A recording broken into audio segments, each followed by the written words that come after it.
Okay, we're good to go. Looks like we're live. I'll call this work session to order. We don't have a quorum at this time yet, but this is not, we don't take any votes at this meeting, so it's just a work session. So let's go ahead and get started. First item on the agenda tonight will be the minutes from our previous meeting. Any questions or comments on those?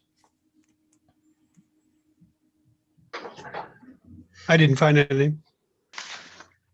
I think we had some comments before, but I think they were all revised and they look a lot better.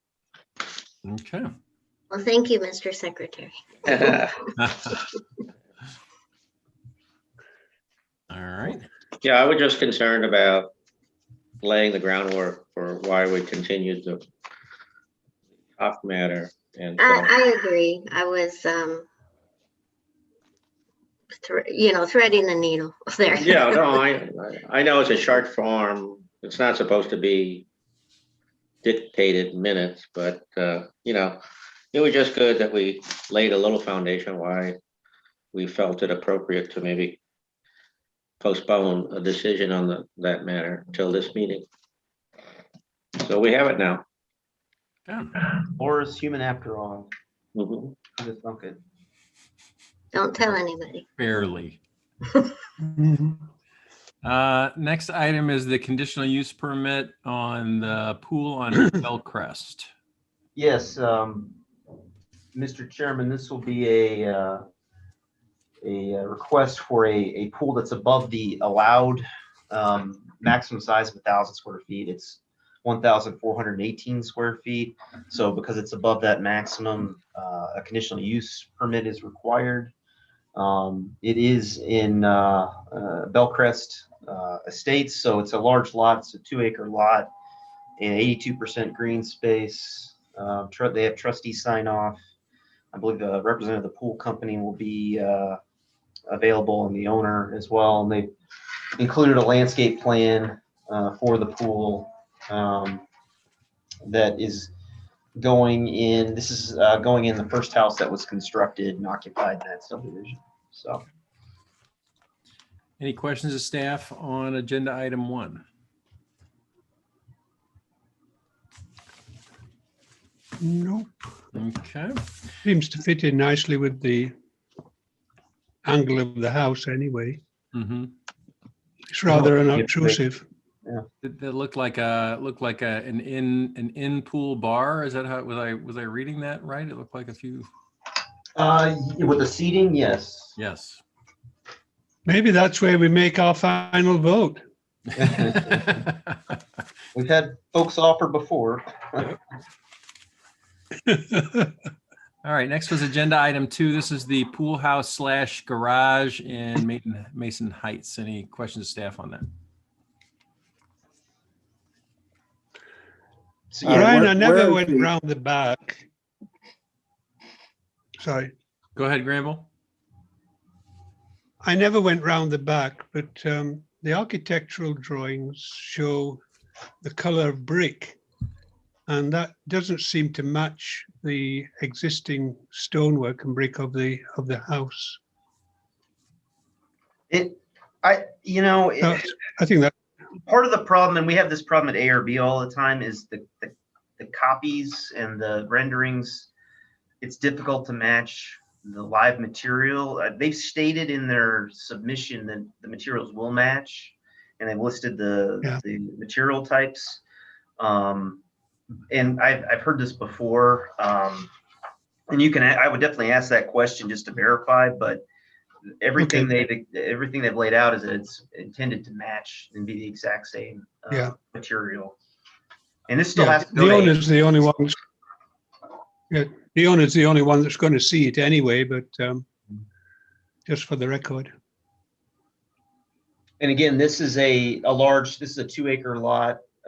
We have trustee sign off, 82% green space. So they've got a porte cochere garage set up now, and this building will go behind it, so you can Mhm. actually see the garage from the street. And yeah, the back half would be more of a pool house / outdoor kitchen concept. So I think the developer, Rob Rehnquist, will be on the call. He's representing the homeowner. They've asked him to represent them. But again, this is not an enumerated structure, but it's kind of a combination of two different uses. So that's why it needs a conditional use permit. And like I said, it will go to ARB next month. That's a new requirement. ARB is these types of accessory structures now have to receive ARB review, which they didn't have to before. Okay.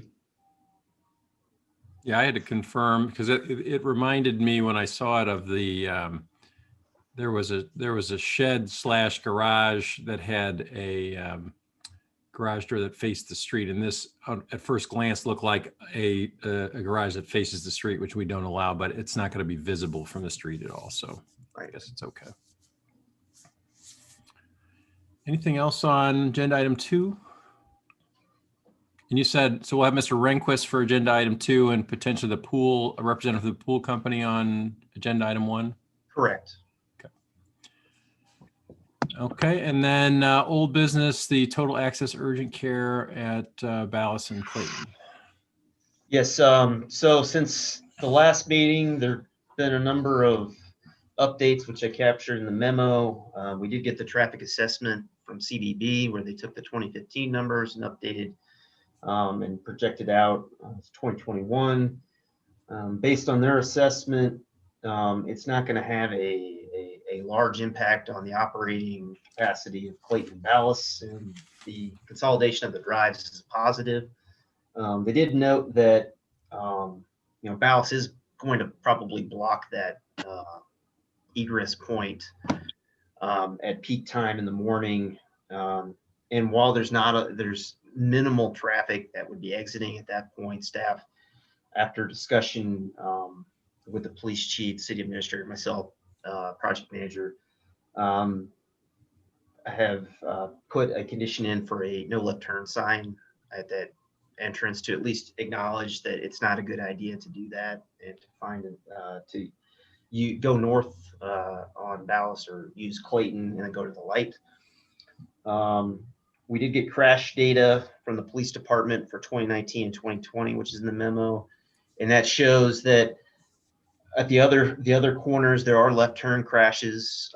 In a typical year like 2019, the west side, the Ballas Medical Office building had, I believe, 5 separate left turn crashes, or crashes related to cars turning left out of that center, and 2 left turn accidents coming out of the gas station, turning left onto Clayton to go west. So, while it's unlikely that you could have a left turn accident coming out of total access, it's not improbable.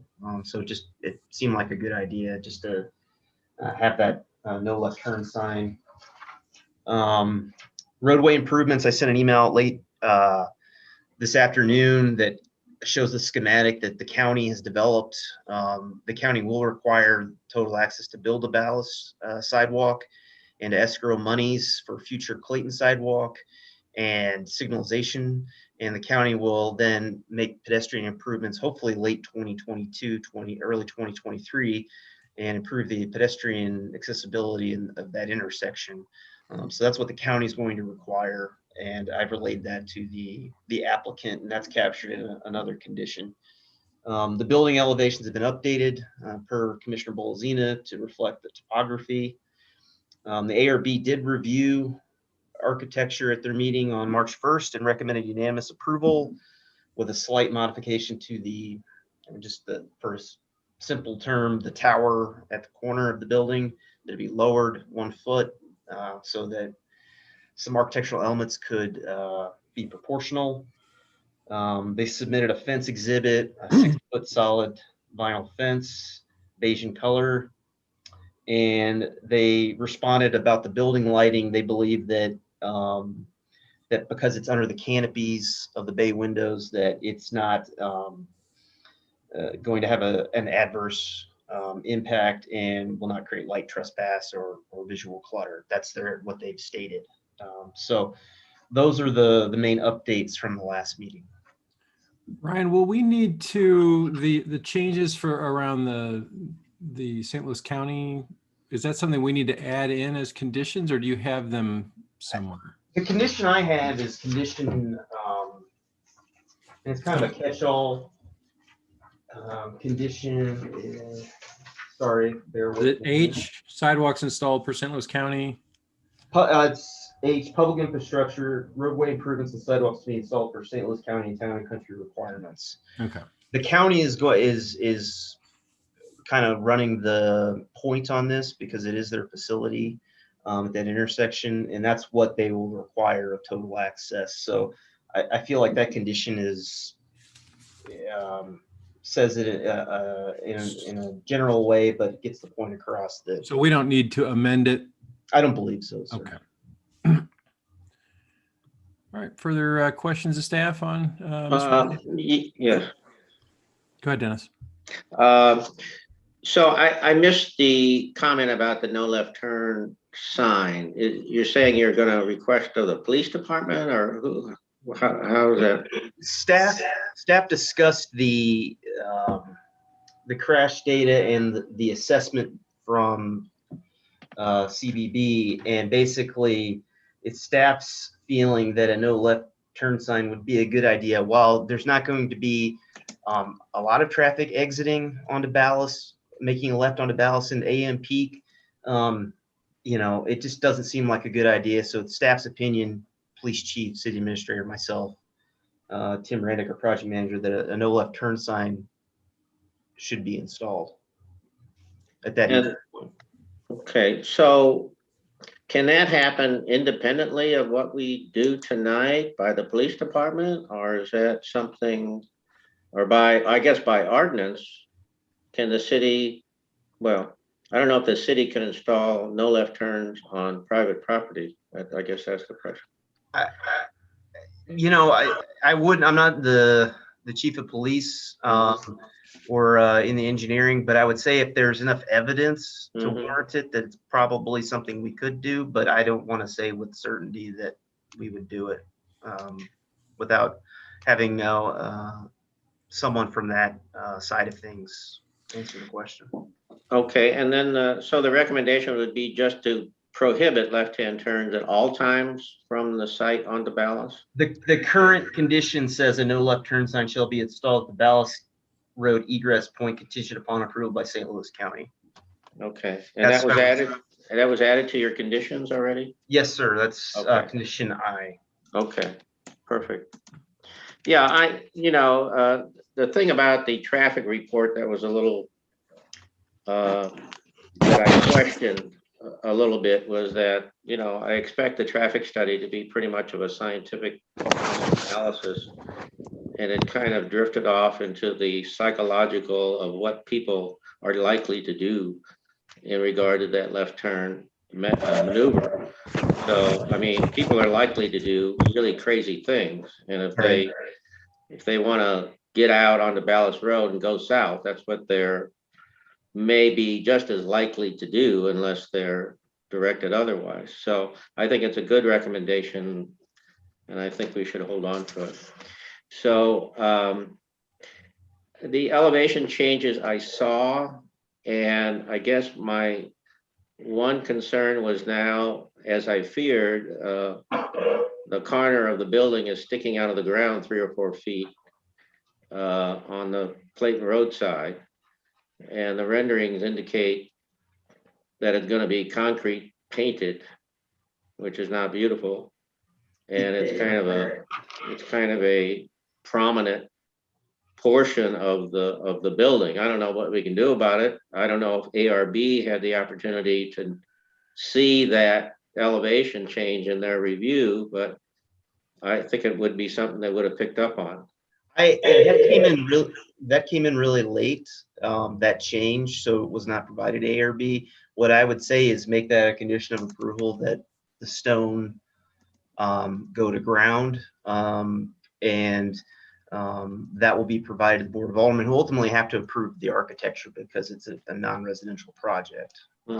So if you don't make it as a condition, I can still mention it to the Board of Aldermen that there was discussion and that it was felt that that architecture should carry to the ground so that we don't have that facing Clayton, that concrete.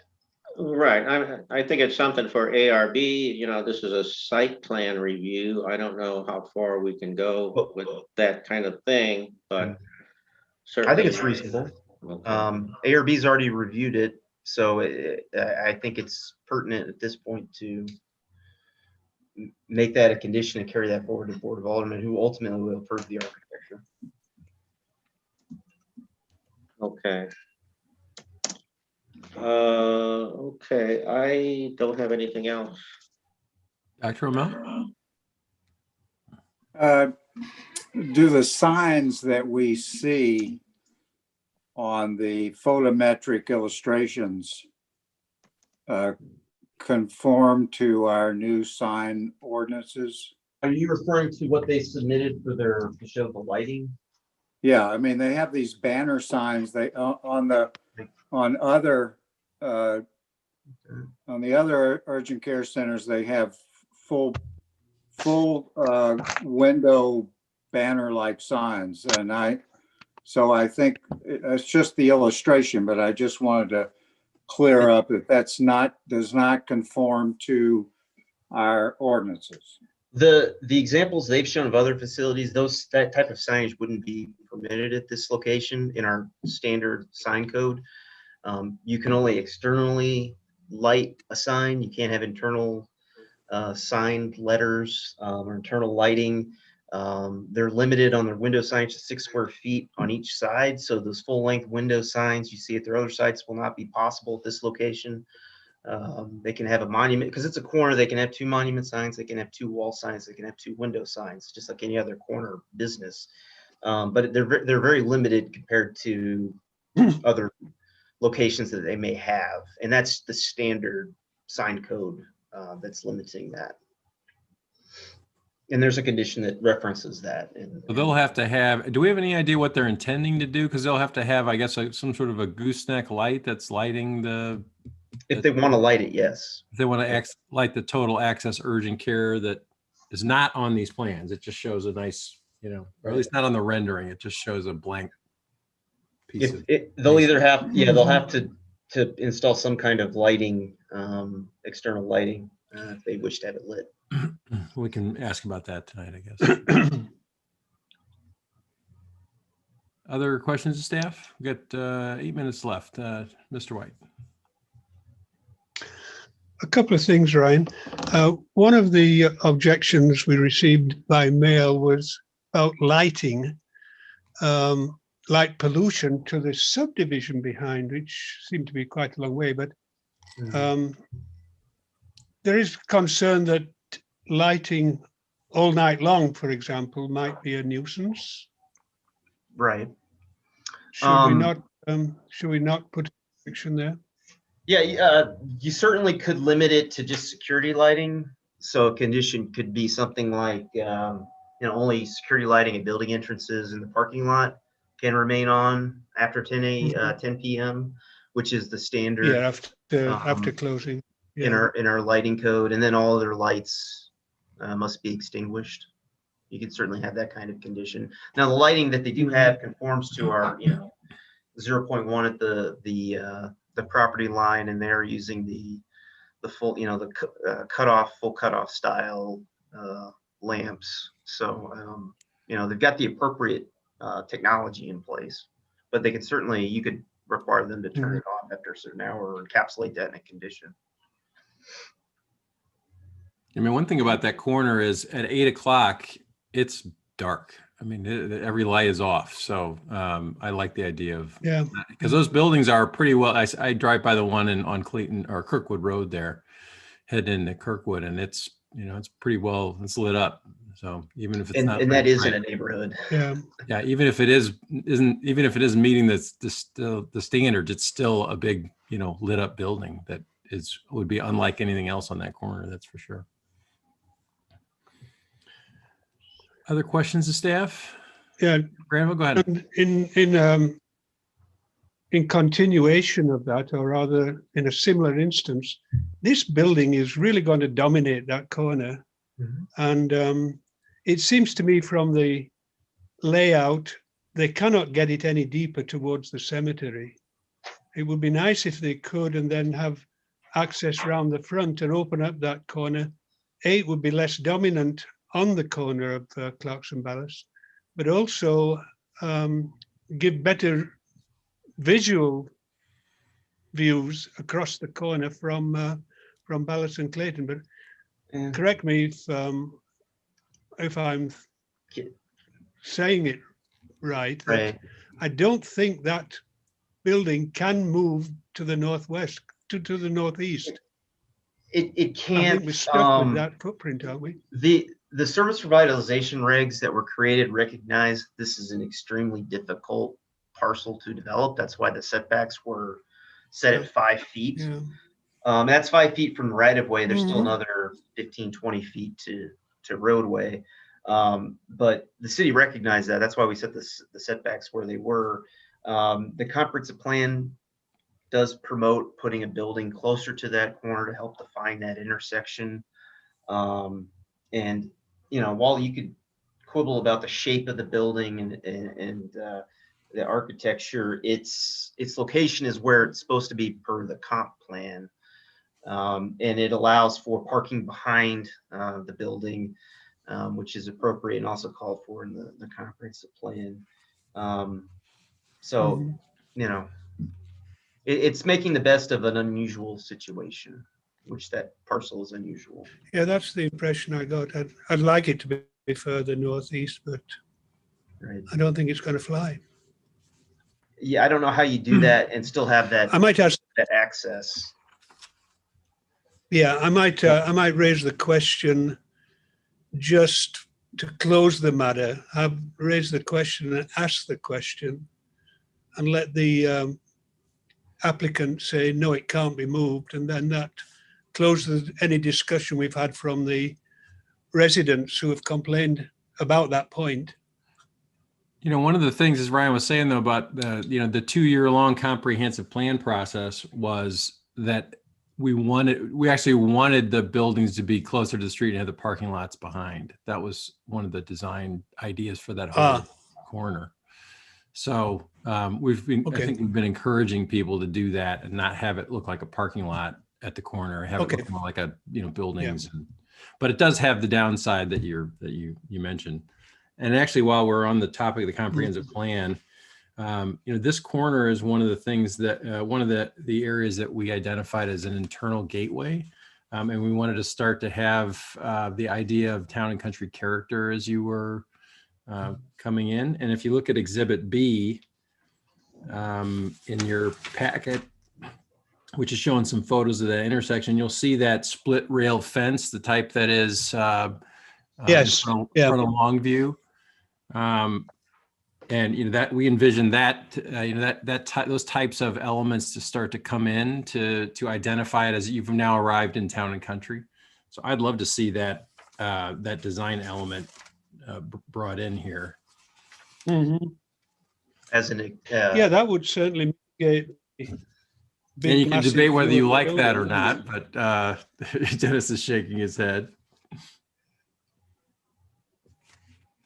There's Will. It's great around Longview Farm, but it's not so great around the office building, I don't think. My apologies, guys. I was thinking it was 7 o'clock. So yeah, work session. Yeah. We do have two. I had just a couple other things I just want to get on the table for you to think about. One is the hours for this facility are 8 a.m. to 8 p.m., which I think is good. But if we ever got another use, they might ask like a Tim Hortons, they might ask for later. And so I'd like to put a condition that if they want to change it from 8 a.m. to 8 p.m., we would get another look at it. And the other thing for me with that traffic study, I mean, one of the things that makes me think we don't need to worry about a left in and some of these other things is just the low number of trips that this particular use generates. But if they were to ever pull the plug on it and something else were to go in there, I'd like to look at it again, because we might have, if this was going to generate 200 trips a day, 300 trips a day, we might have different thoughts about. Oh, we definitely have different thoughts then. Ins and outs. So I'd like to put a condition in about, something with, if there's a change in use, then there's got to be a traffic study, or I don't know how to word that, but I'd like to take another look at it if in that case. So, Ryan, this conditional use permit is specific to this applicant, or is it specific to this site plan? So if someone didn't change the site plan, but changed the use, does it change the conditional use permit? Maybe that's for Ed. I'll defer. Sorry, Ryan. I Sorry. was just gonna say that if it's a permitted use, another medical use, but it's got different, maybe a different business model, I don't know. Medical spa, something that's Something gonna that, generate more- where they have more employees or customers that are coming and going, more appointments, it's appointment based, not, Right, if it became a Say, nail gotta salon go. or something. that would trigger, like Chairman Seema is saying, the requirement, before they can move in and get their occupancy, they need to have a traffic assessment provided to show that, the facility will suffice as it's designed. Otherwise, I do note that it's 7, so we should hop off and get on the other call and we can continue this conversation over there. So, Yes, see you. thank you. All right, bye. Thank you.